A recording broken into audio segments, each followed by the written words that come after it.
Chers amis, chers camarades, bonjour et bonjour à Laurent Brun. Bonjour. Et merci beaucoup à Laurent Brun, syndicaliste cheminot, d'avoir accepté de répondre à quelques questions pour Initiative communiste, le site du pôle de renaissance communiste en France. Merci beaucoup, Laurent, d'autant plus que c'est vrai que ces dernières semaines ont eu lieu de nombreuses manifestations dans de nombreux secteurs. On peut penser à la santé, c'était le 21 janvier dernier, à EDF le 28 janvier, l'éducation nationale le 26 janvier. Il y avait même eu une manifestation interpro le 4 février. Et ce que l'on constate, c'est que la Macronie, elle, poursuit sa politique d'attaque contre les travailleurs et bien sûr sa politique de soutien au patronat qui licencie à tour de bras.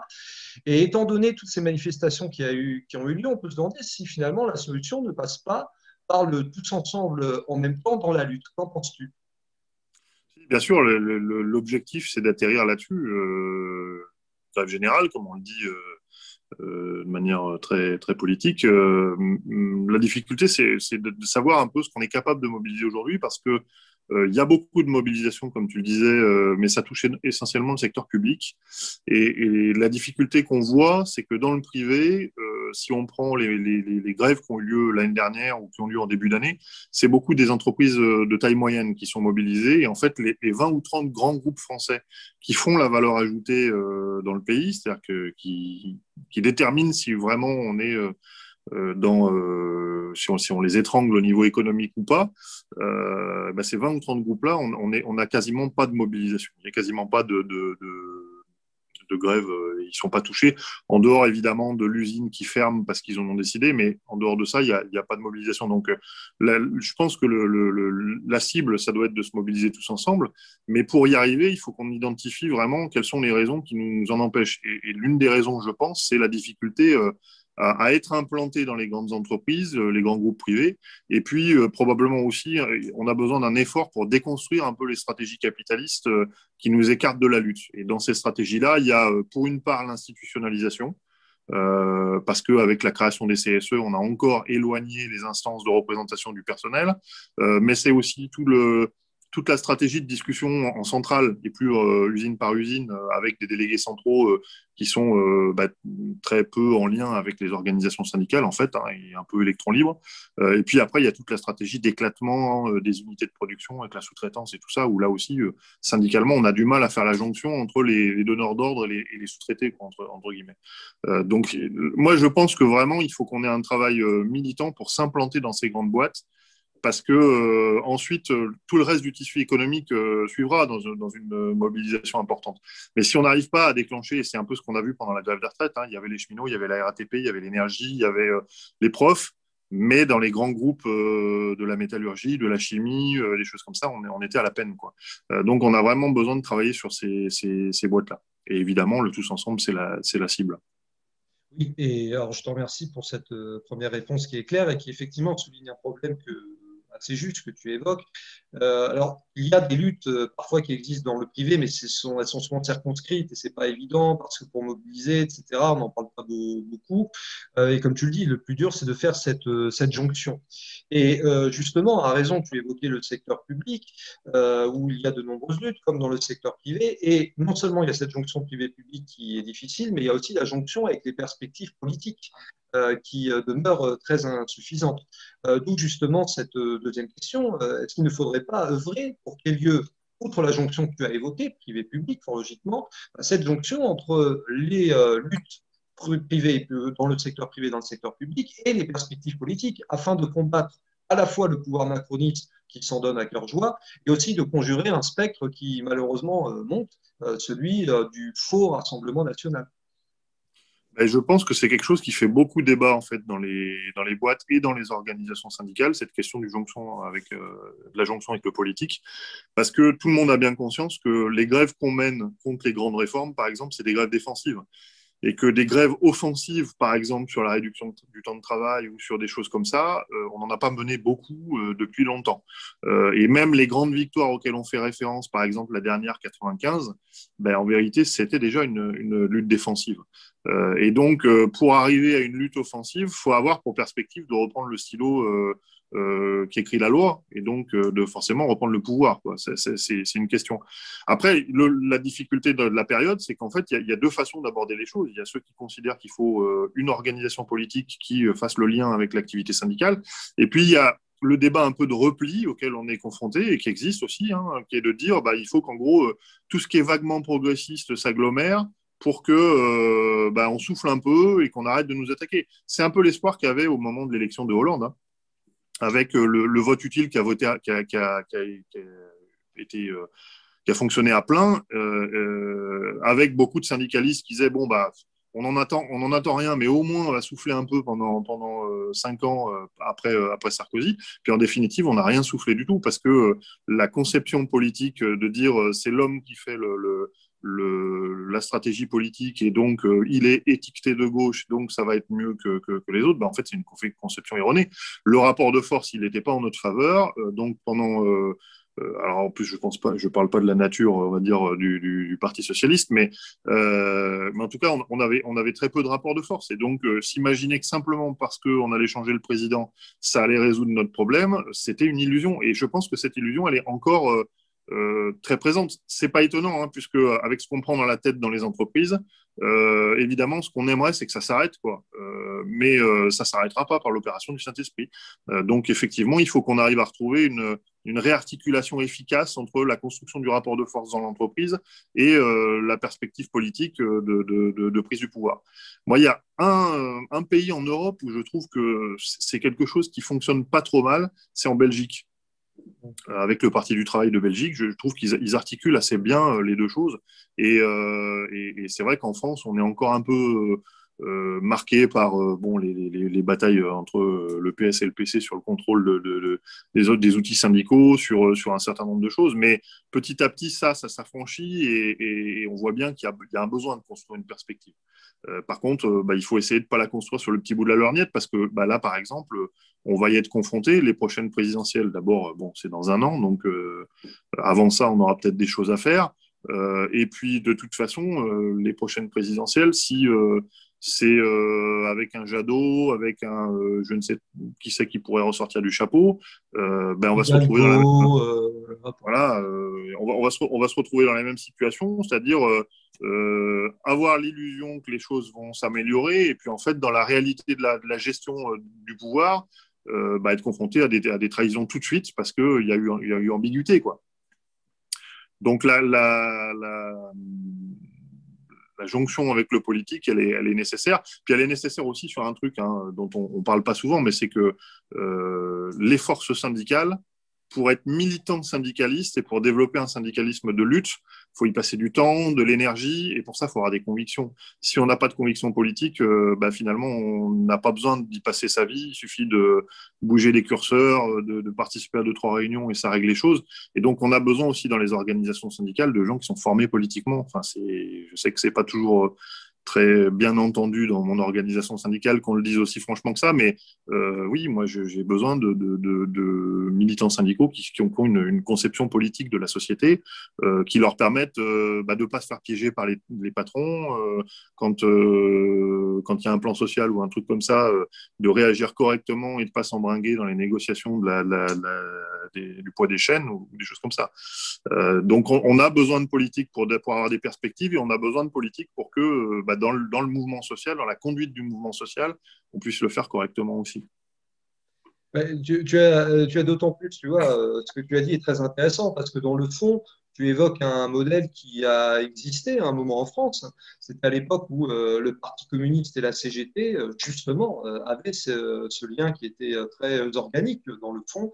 Et on voit bien, effectivement, qu'à partir du moment où ce lien a été rompu avec des responsabilités des deux côtés, bon, malheureusement, ça devient difficile à partir de là de reconstruire les perspectives. Il ne s'agit pas de dire d'ailleurs qu'elles ne peuvent pas exister. Simplement, c'est très intéressant de voir ce modèle-là. Et c'est d'autant plus intéressant ce que tu soulignes au sujet de la Belgique, où effectivement, la répression syndicale, d'ailleurs, est très forte aussi en Belgique.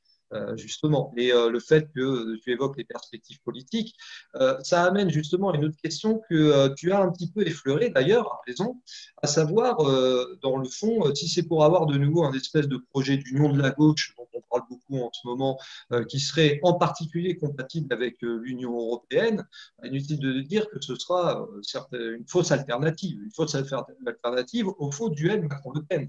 Parce que pendant ce temps-là, en face, ça mobilise politiquement, comme tu le disais. Donc, dans le fond, cette espèce d'union de la gauche qui serait compatible avec l'UE, tu parlais de Yannick Jadot, par exemple, est-ce que ça te semble en ce moment une vraie solution, ou du moins une solution à minima pour le mouvement populaire, ou alors, au contraire, est-ce qu'il ne faut pas clairement dire bah, il est temps d'en finir avec l'Union européenne. Tu parlais justement des chaînes, hein, notamment celle de l'Union européenne, pour aussi ouvrir la voie vers une perspective politique, à savoir le socialisme.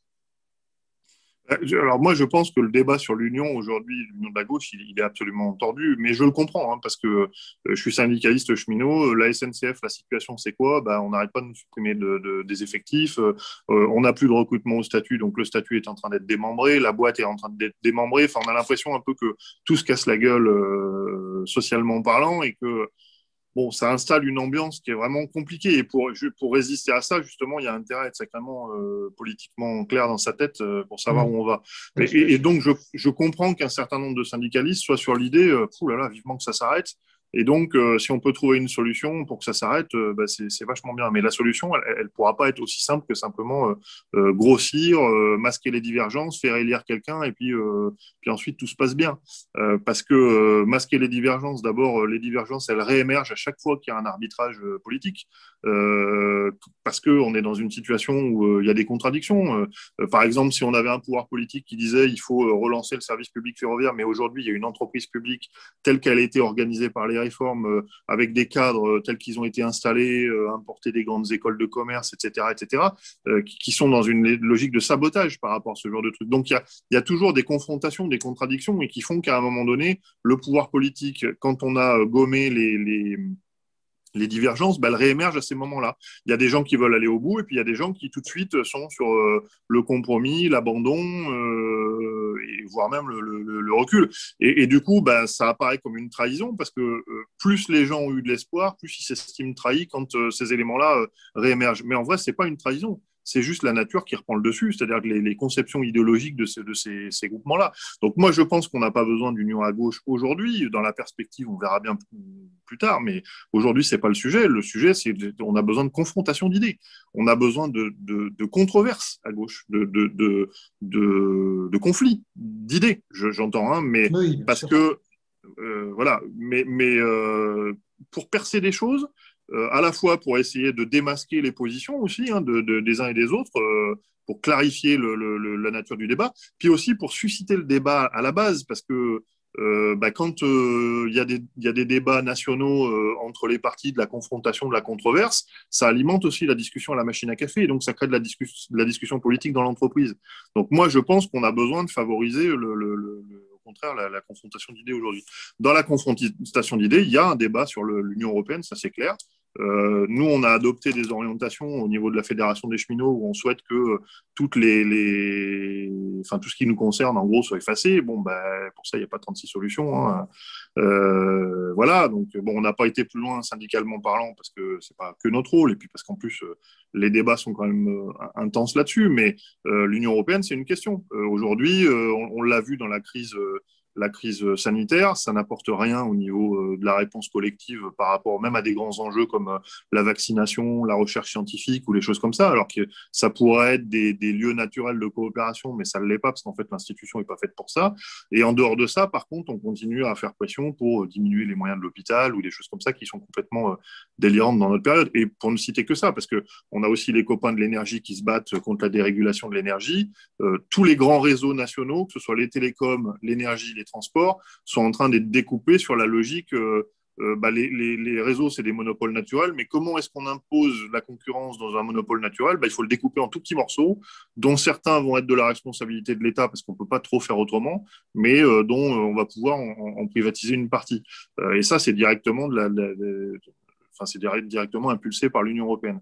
Ensuite, moi, je pense que l'Union européenne, c'est une condition nécessaire, mais ce n'est pas suffisant, hein. Il y a aussi enfin, il y a plein d'autres débats. Il faut qu'on discute de la question de la propriété des entreprises. Aujourd'hui, on nous parle de nationalisation, même le MEDEF parle de nationalisation. Donc, il y a des moments où ça les arrange bien, puis il y y a des moments où ils sont vent debout contre, parce que la logique politique qu'ils portent, elle est cohérente. Quand il y a des pertes, quand il y a des difficultés, il faut que ce soit assumé par la collectivité. Par contre, pour le reste, vous nous laissez le bénéfice et le profit. Donc, on a besoin de discuter de ça parce que, y compris syndicalement parlant, quand on revendique une nationalisation, par exemple, ou une nationalisation temporaire, ou une nationalisation partielle, enfin, il y a des concepts qui ont été créés un peu, qui sont implantés. Bon, nationalisation partielle, moi, je ne sais pas trop ce que c'est, mais ou temporaire, c'est pareil. Ça veut dire quoi? Qu'est-ce qu'on va chercher au travers de ça? Donc, il y a des débats à mener sur la propriété, sur les processus de régulation. Nous, on y est confrontés en permanence. Hein. Et à gauche, il y a énormément de débats sur le sujet. Est-ce que la régulation, c'est par le marché ou par la démocratie? Et donc, est-ce que c'est la concurrence, la mise en concurrence, avec les appels d'offres, avec ces choses-là? Ou alors, est-ce qu'au contraire, c'est une logique politique, donc des monopoles, de l'attribution directe, des débats dans la population sur ce dont on a besoin et comment y répondre, etc. Et là-dessus, il y a énormément d'ambiguïté et je pense qu'on gagnerait à percer en fait l'ambiguïté sur ces sujets. Et moi, je ne suis pas non plus trop dans le truc de dire est-ce qu'il faut dire qu'ils ne sont pas à gauche, qu'ils sont à gauche, etc. En fait, le tampon, je m'en fous un peu. La question, c'est dans quel sens vous poussez, quoi. Et effectivement, Jadot, je l'ai vu dans quelques... Alors, pour pas focaliser sur lui, mais je l'ai vu dans quelques débats. Bon, il n'y a pas d'ambiguïté, en fait. Oui. Il est complètement pro-capitaliste et dans la logique de marché, dans la logique du système. Donc, en fait, on va se retrouver du coup avec une gauche qui va jouer sur les curseurs. On va mettre un peu plus de subventions là-dessus, on va créer une ou deux gratuités là-dessus, on va modifier quelques éléments réglementaires au niveau de l'environnement, mais sur le fond du système, on ne va rien changer. Et donc, on sera de nouveau dans la frustration. On tombera de nouveau sur des entreprises qui seront liquidées parce que les capitalistes exportent leur capital en Europe ou au-delà de l'Europe et que donc ils liquident leurs avoirs en France et ils laissent des centaines de salariés dans la dèche. Bon, voilà. Et donc ça, il faut qu'on en débatte. Et peut-être que ça ne se réglera pas du coup dans le cadre de la présidentielle de 2022. Et ce qui est difficile. Voilà, et ce qui est difficile de se dire, en fait, c'est peut-être qu'on va souffrir encore au moins 50 plus. Bon, mais malheureusement, si on veut régler les choses sur le long terme, il faut essayer de prendre les problématiques par le bon bout, quoi. Voilà. Donc, je pense qu'il faut mener ces débats-là et l'Union européenne en est un. Et oui, alors tu viens de souligner deux points d'ailleurs très intéressants parce que d'une part, les temporalités. Les temporalités, c'est-à-dire qu'effectivement, nous sommes pris à la fois sur le feu du court terme avec 2022, où l'idée peut-être ce serait que puisse émerger une alternative malgré tout, même si elle ne serait pas très médiatisée, ou même si elle ferait un faible score, mais au moins qu'elle puisse faire porter une sorte d'alternative en quelque sorte rouge tricolore, comme tu viens de le dire, c'est-à-dire en finir avec... d'ailleurs, c'est l'autre point important que tu as évoqué, c'est que tu as opposé à raison la démocratie au marché. Parce que dans le fond, le marché, c'est la dictature du capital. C'est aussi simple que ça. Et c'est vrai qu'il y a cette perspective de court terme. Et puis, tu as raison de le rappeler, de long terme. Parce que dans le fond, on est là aussi pour reconstruire les outils qui ont été élaborés il y a 100 ans pour 1920, 1921 également. Il faut rappeler ce qui s'était passé avec la CGTU. Donc, je crois en effet que ce que tu évoques, ce qui est intéressant de voir, c'est que les discussions progressent, y compris puisque je t'avais posé la question dessus sur l'Union européenne, mais à raison également sur les nationalisations qu'on pourrait qualifier là de démocratiquement planifiées aussi, parce que c'est ça aussi finalement qui est en jeu. Et donc, de ce que tu dis, il semble quand même que, même si ce n'est pas toujours évident, que les discussions avancent dans la clarification, la clarté. Parce que le tous ensemble en même temps dans la lutte, ça ne peut marcher, comme tu le disais, à raison, que dans la clarté. Alors, en tout cas, il faut se forger des outils pour faire avancer ces débats-là. Parce que, par exemple, moi, dans la période, je trouve assez ennuyeux qu'on ne parle pas du fonctionnement de l'économie. Alors, je vois qu'il y a des mobilisations, je les comprends en plus, hein, mais il y a des mobilisations, par exemple, contre l'implantation d'Amazon ou contre des choses comme ça. Bon. Je comprends la logique, c'est-à-dire que Amazon aujourd'hui, tel que ça se développe, c'est un outil d'exploitation. Mais il y en a plein d'autres des outils d'exploitation, hein, d'ailleurs. Hein. N'importe quelle grande surface qui implante une base logistique, ça fonctionne pas trop différemment d'Amazon. Par contre, moi, ce que je trouve extrêmement intéressant, c'est que par exemple, dans cette crise du Covid, là, on voit que bah, justement comment on appelle ça, les grandes surfaces, là, Ah, enfin, oui, la grande distribution. voilà, Oui. la grande distribution, les Auchan, Carrefour, etc. Et aussi Amazon du côté dématérialisé informatique. Ben, en fait, c'est des outils extraordinaires de structuration de l'économie et de réponse aux besoins. Alors aujourd'hui, ça répond mal aux besoins puisque ça va chercher très très loin les choses produites pour les vendre, y compris de mauvaise qualité à tout le monde, etc. Mais c'est des outils qui, si on se les appropriait, deviendraient des outils extraordinaires pour structurer l'économie et la société. Et donc, l'appropriation collective des moyens de production, c'est pas simplement les chemins de fer, c'est pas simplement l'énergie, même si il faut mener ce débat en ce moment, hein, parce que c'est d'actualité aussi. Mais c'est aussi de se dire, bah tiens, ces outils-là qui ont structuré la réponse à la crise et qui l'ont mal structuré en plus, hein, parce que c'est quand même la leçon qu'on peut avoir. Je ne parle pas des labos et de l'industrie pharmaceutique. Enfin bon, bah ces grands outils-là qui ont mal structuré la société, bah nous, dans nos discussions entre nous, on se rend compte qu'il y a des solutions des fois de bon sens qui, sans être spécialement vraiment des pointus dans ces domaines-là, on aurait un peu des idées. Bon, bah, peut-être que s'il y avait une gestion démocratique de ces outils, de ces grands outils de production, eh ben, on aurait moins souffert dans cette crise et on souffrirait moins dans cette crise. Et puis sur tout le reste aussi, on parle de l'environnement. Nous, par exemple, on a fait une proposition au niveau de la CGT qui était d'imposer aux grands logisticiens un taux de transport par le rail, parce qu'en fait, ces grands logisticiens, que ce soit les grandes surfaces, la Poste ou Amazon, ils ont des grands entrepôts logistiques, et entre ces grands entrepôts logistiques, ben, en fait, ils massifient les flux de transport. Si eux, ils décident de passer sur le rail, ben, on a réglé une grosse partie de la pollution du transport. Mais eux, ils décident pas ça, puisque le plus rentable pour eux, c'est d'aller au plus polluant. Donc, ils le font sans vergogne. Mais si demain, on disait, bah, finalement, on vous laisse plus faire comme vous voulez, soit on vous impose, soit on vous reprend carrément en propriété, bah, ce serait nous qui pourrions déterminer ces éléments-là. Et on répondrait à la problématique sociale, à la problématique sanitaire, à la problématique environnementale par ce biais-là. Et ça, c'est des débats, je trouve, dans la période, cette crise, elle relève ça. Si on pouvait avoir une campagne présidentielle qui, au lieu de se focaliser sur gna gna gna l'immigration, gna gna gna je sais pas quoi, et qu'on puisse avoir ce genre de débat-là dans la société, bah, ce serait sacrément positif. Hein. D'ailleurs, c'est ce qui Et, oui, oui, et je crois que ce soit au niveau syndical, comme tu l'as rappelé, au niveau politique, comme on essaie de le faire modestement au PRCF et d'autres également, eh bien, nous ferons tout pour que ces termes du débat, hein, dans le fond, la lutte des classes, disons-le clairement, n'ayons pas peur des mots, l'affrontement avec les forces du grand capital, l'appropriation des moyens, des grands moyens de production, tu l'as dit, soit finalement au cœur du débat pour la présidentielle de 2022 et pas que ça devienne les éléments vraiment structurants du débat politique et syndical que tu évoquais. Un grand merci, vraiment un très grand merci Laurent pour nous avoir accordé de ton temps.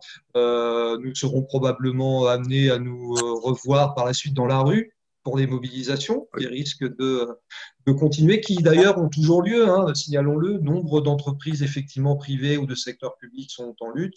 Eh bien, avec des camarades de la CGT, vous êtes fortement mobilisés. Au sein même du PRCF, nous avons des camarades CGT également qui se mobilisent tout autant, et puis tous les autres travailleurs également, parce que finalement, ce n'est que tous ensemble en même temps et dans le même sens que nous pourrons gagner. Un grand merci, Laurent. Merci beaucoup à tous les spectateurs, auditeurs, amis et camarades, et puis au plaisir de vous retrouver bientôt. À très bientôt, Laurent. Merci encore. Bye bye, merci.